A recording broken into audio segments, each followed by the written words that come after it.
Namaskar. Sri Ramakrishna Kathamrita. तव कथामृतं तप्तजीवनं कविभिरीडितं कल्मषापहं श्रवणमङ्गलं श्रीमदादतं भुवि गृह्णन्ति ये भूरिदा जनाः। श्री रामकृष्ण कथामृतो प्रथम भाग द्वितीय खंडो और द्वितीय परिच्छेद, the second chapter of the second section of first volume of the Gospel of Sri Ramakrishna in Bengali. Keshav Sen has come in the steamer to meet Sri Ramakrishna. They have come to Dakshineshwar. M is also accompanying him. And Sri Ramakrishna in a small boat is approaching steamer, and Sri Ramakrishna has entered Samadhi. That's it. Now what to do? All this crowd, Keshav, M, so many devotees, they have all gathered there in that steamer to hear those nectar-like words of Sri Ramakrishna, and Sri Ramakrishna has entered Samadhi.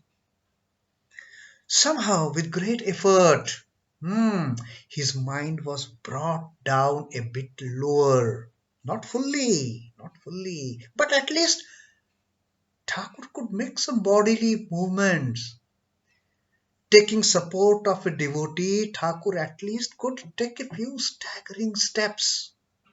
And likewise, Thakur was brought on board the steamer. All the while, Keshav was extremely anxious let Thakur be not harmed in any way. While getting on board the steamer, then coming into the cabin in his samadhi mood, not full, the body consciousness hasn't come yet fully. He's still in the divine realm. He's still way up above this worldly plane. And somehow he's brought inside the cabin. There is a table, there are a few chairs, and Thakur is made to sit on one chair. Keshav sits on another chair, and Vijay Krishna Goswami, who was accompanying Sri Ramakrishna, he also sits in one chair, and remaining devotees, wherever they could find place, they just sat there on the floor. They didn't even bother whether there was any mat or just empty floor of that steamer. They just sat there, and a lot of people even couldn't have that fortune of sitting inside that cabin and watching Sri Ramakrishna. So what they did, they were all gathering outside the cabin, and from whichever place they could have a look at Sri Ramakrishna, they were trying to see him. Stood in the door, stood in the gangway, and they were just trying to see Thakur.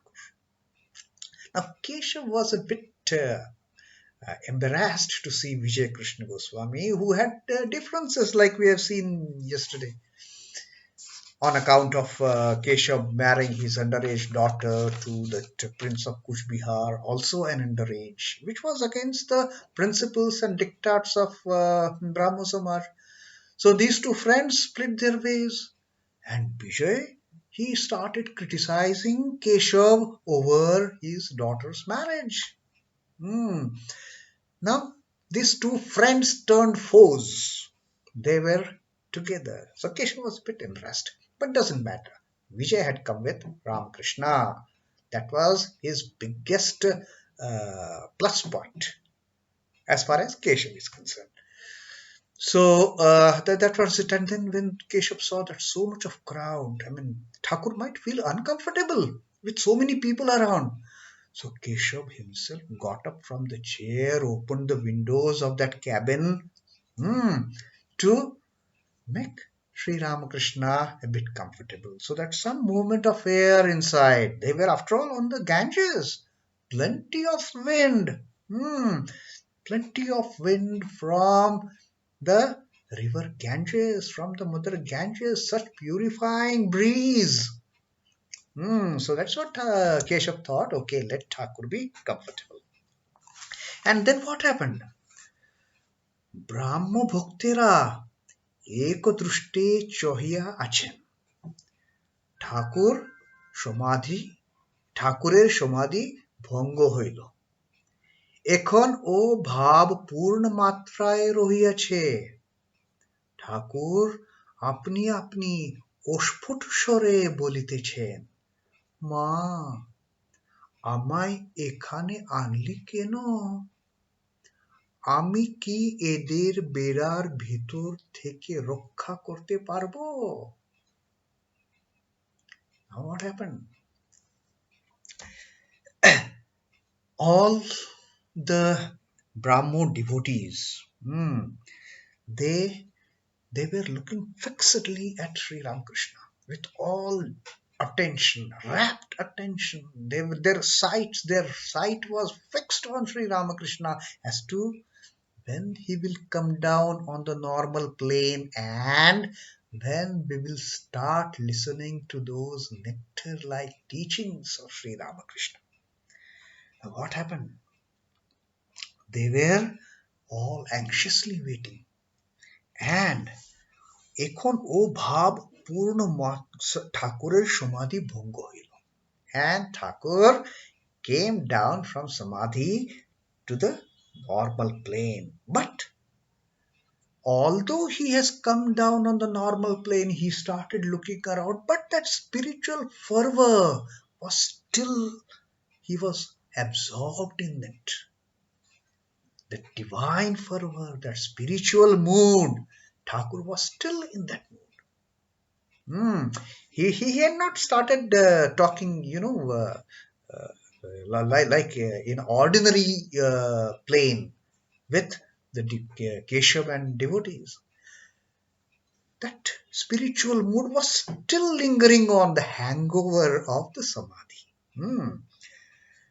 এখন ও ভাব পূর্ণ মাত্রায় রহিয়াছে. That spiritual fervor was still there. ঠাকুর আপনি আপনি অস্ফুট স্বরে বলিতেছেন. He was just speaking to himself, hardly audible. He was just uttering something within himself, kind of, just for himself, which was not audible to the people who were standing in distance, just murmuring kind of. And what were those words? Thakur was talking to his ma, with still that spiritual mood on him. Thakur was talking to his ma, and what was he saying to ma in that unaudible way? He was telling, অস্ফুট স্বরে বলিতেছেন, he was saying, মা আমায় এখানে আনলি কেন? Why you have brought me here in the midst of so many people? আমি কে এদের বেড়ার ভিতর থেকে রক্ষা করতে পারবো?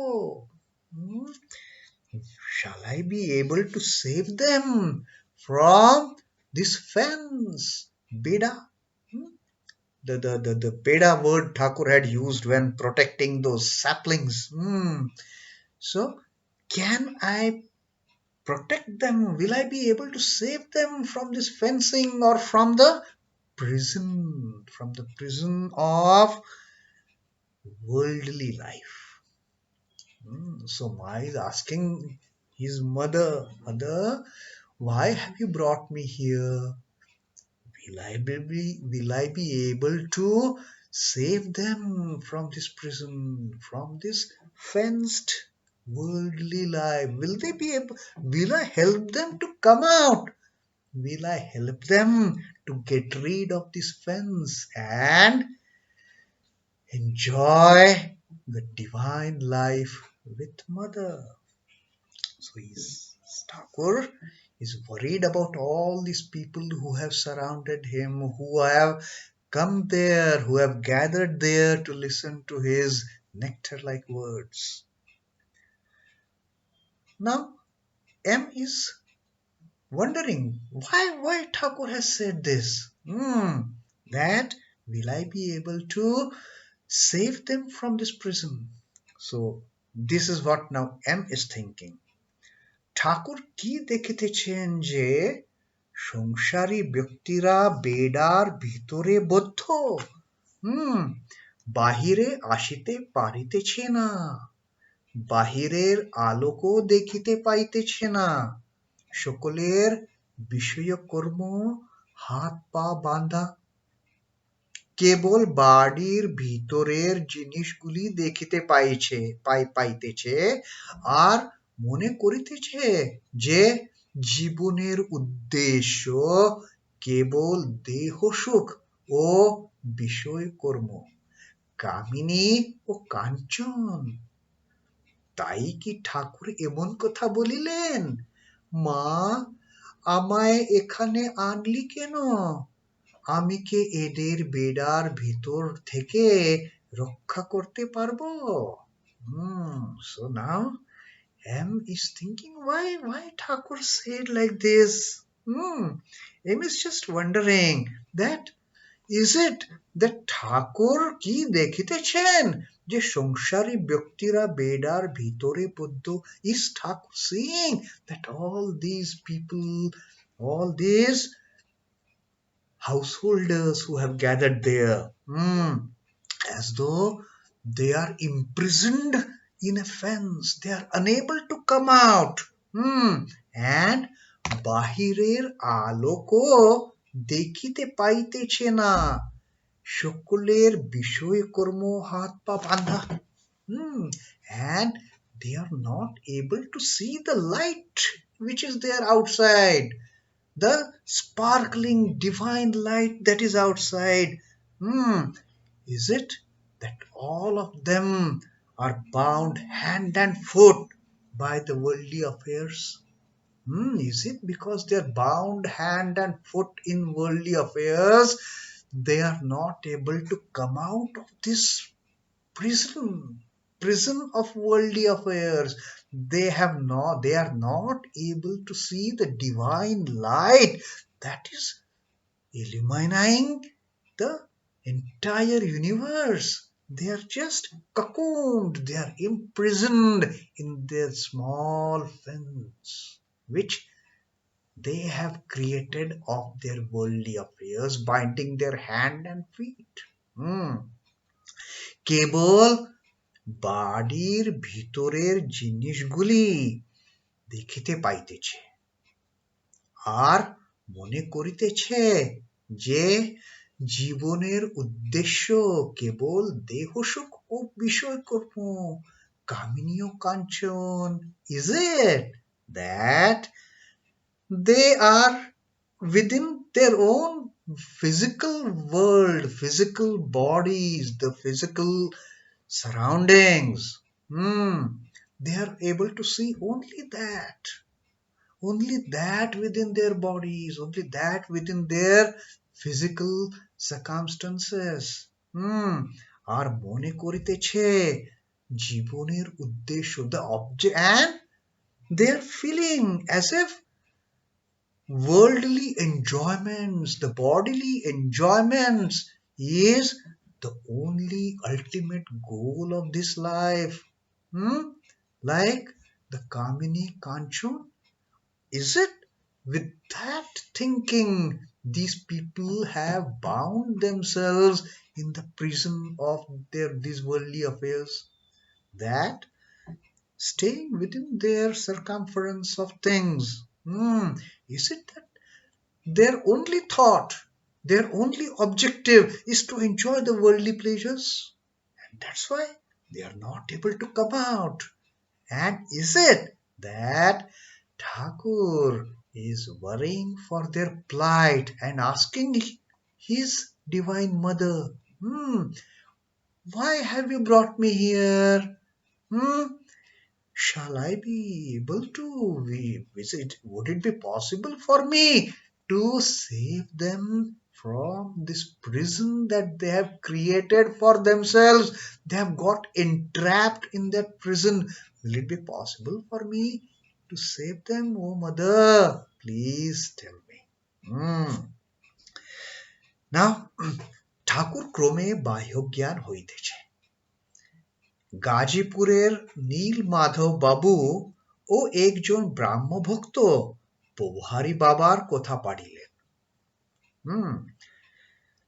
Now, slowly, Thakur has finally, to the great relief of Keshav Chandra Sen and all other Brahmo devotees, Thakur has come down on the normal plane. And now he has asked his mother that, Mother, why have you brought me here? Will I be able to save these people who are bound in the fetters of Kamini Kanchan, the prison that they have created? Now, Thakur has started worrying about these children. Hmm, that will I be able to save them?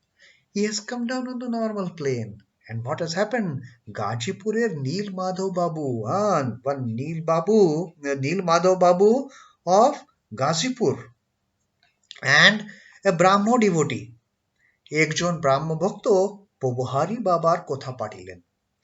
They started talking about Pavhari Baba. Pavhari Baba was another great spiritual person, highly realized soul. So they started talking about Pavhari Baba. Since Pavhari Baba used to stay in Gazipur, he always used to remain aloof. There is a beautiful article on Pavhari Baba by Swami Vivekananda in his. It is a booklet as well as it is part of. It is one of the chapters of his complete works of Swami Vivekananda. Pavhari Baba. Pavhari Baba had great respect for Sri Ramakrishna. Himself, a great realized soul, highly spiritual, and in fact, a Brahmagnani. He had realized Brahman. So this Neel Madhav Babu of Gazipur, of the same place where Pavhari Baba stayed, and another Brahmo devotee, they started talking about Pavhari Baba. Ekjon Bhakto. Now one that Brahmo devotee who knew Pavhari Baba also, and this Neel Madhav Babu who was from Pavhari Baba's place, they started talking about him, and this devotee he said, Mohashay, এরা সব Pavhari বাবাকে দেখেছেন. One devotee told that these people, they have all seen Pavhari Baba. They have met him. তিনি গাজীপুরে থাকেন. He lives in Gazipur, the same place where Neel Madhav Babu came from. আপনার মতো আর একজন.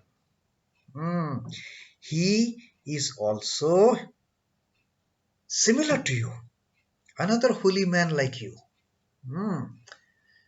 So they are trying to bring this association of Sri Ramakrishna with Pavhari Baba, that Pavhari Baba is also a holy person like you.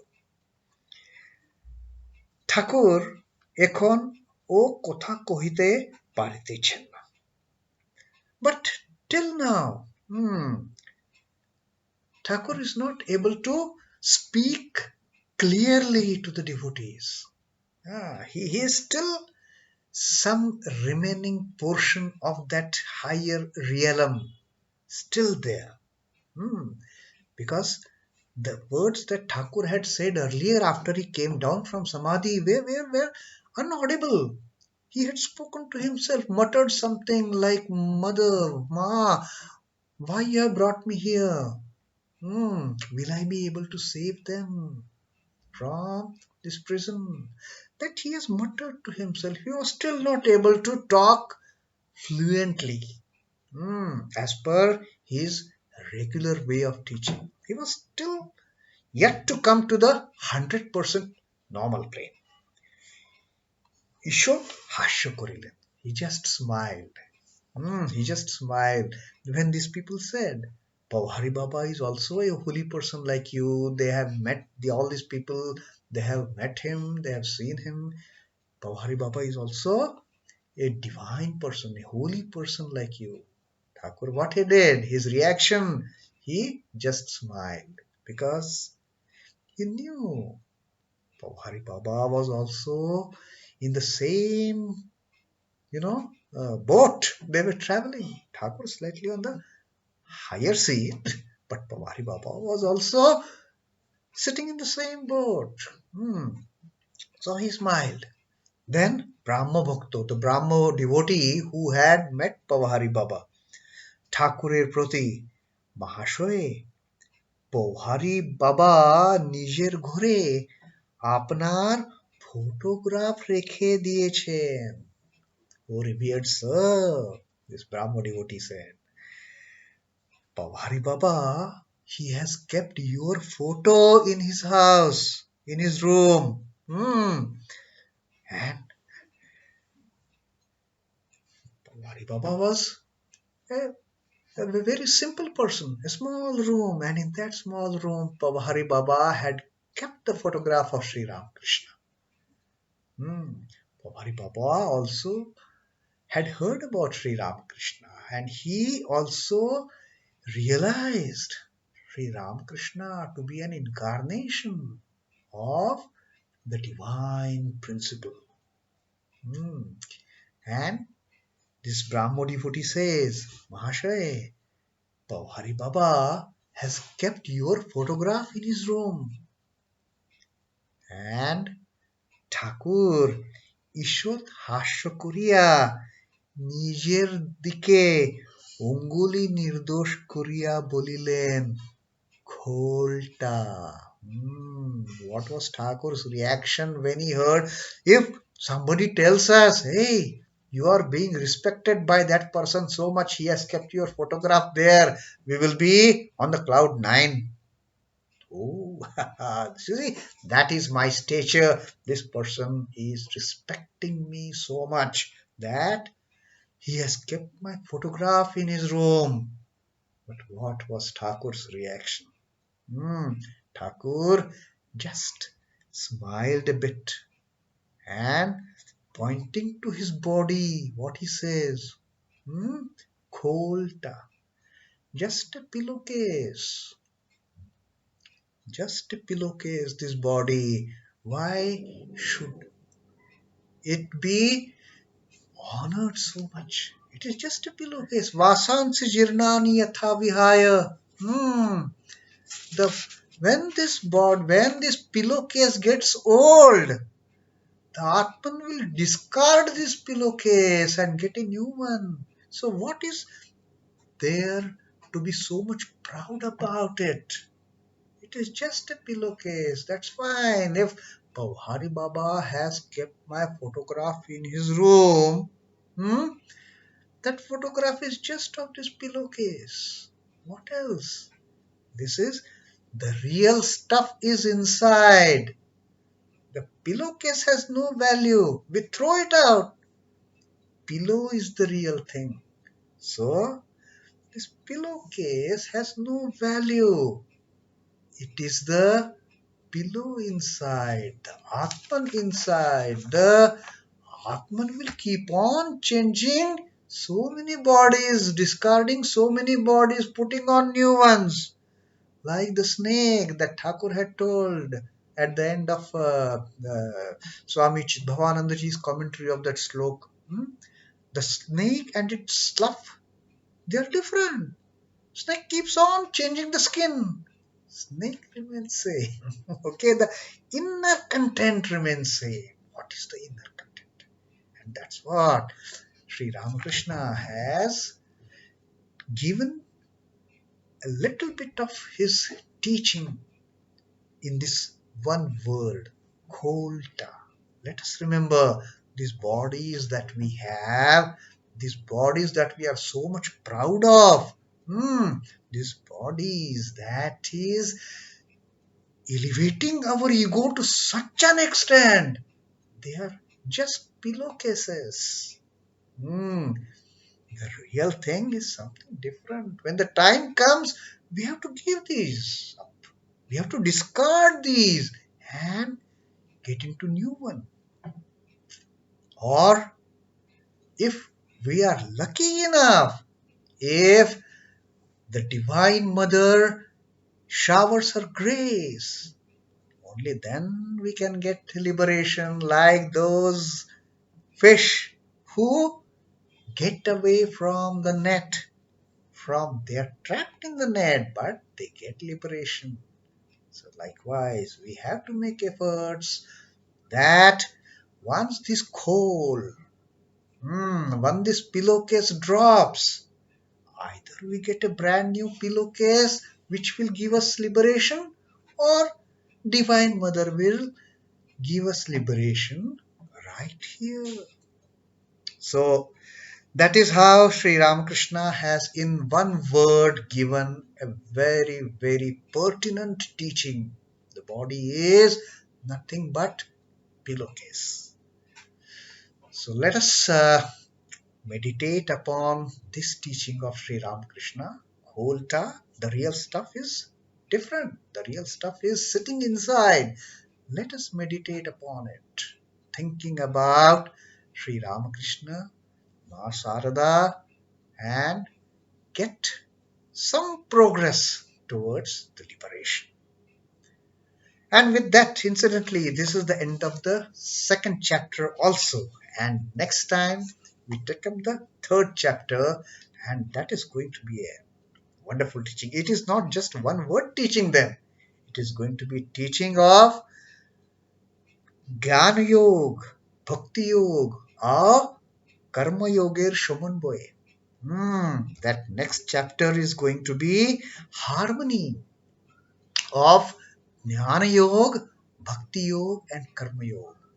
What a profound teaching Sri Ramakrishna is going to give to us in the Tritiyo Puriched that we will take up tomorrow.